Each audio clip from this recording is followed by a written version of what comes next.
girls didn't get up.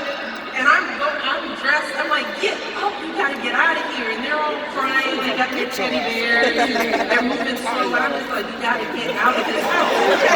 And I don't know where these kids are going, but they gotta get up out of that house.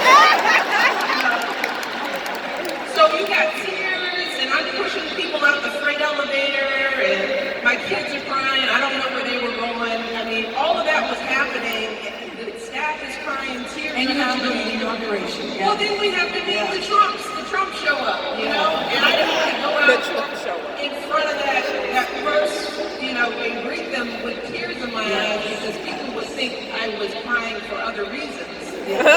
So that day was very emotional. And then to sort of sit at that inauguration and to look around at a crowd that was not reflective of the country. It was just such the opposite of what, because during Barack's inauguration, we made sure that the crowd looked like all of America.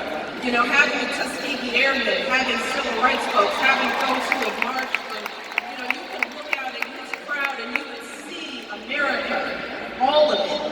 And I had to sit in that audience, one of a handful of people of color, and then listen to that speech, and all that I had sort of held on to for 8 years, watching my husband get raked over the coals, feeling like we had to do everything perfectly. You know, no scandal, no, no nothing.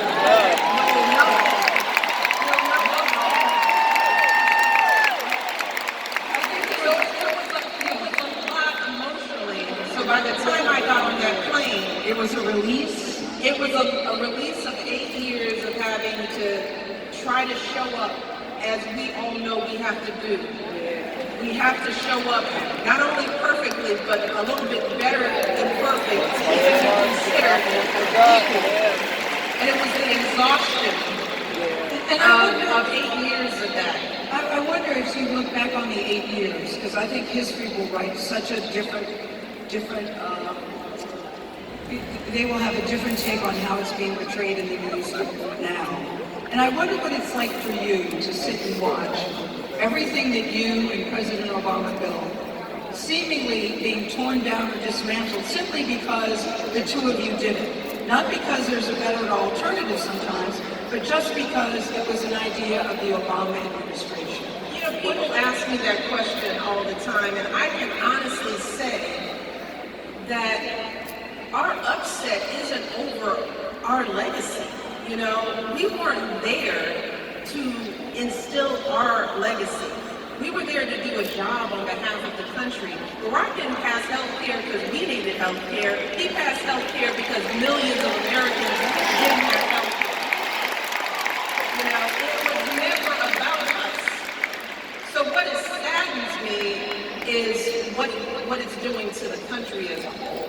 So it's not enough, y'all, for me to be upset. It's like, don't be upset over our legacy. Me and Barack are cool, you know? What we have to be really conscientious of is what kind of country are we leaving for our children and our grandchildren? That's what turns my stomach at night. It has nothing to do with us.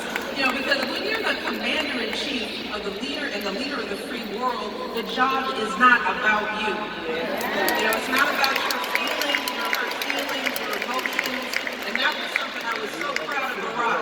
You know, we didn't make the White House about our emotional needs. So what is happening now isn't, you know, the question isn't how do I feel. The question is how do we feel about it, and what are we going to do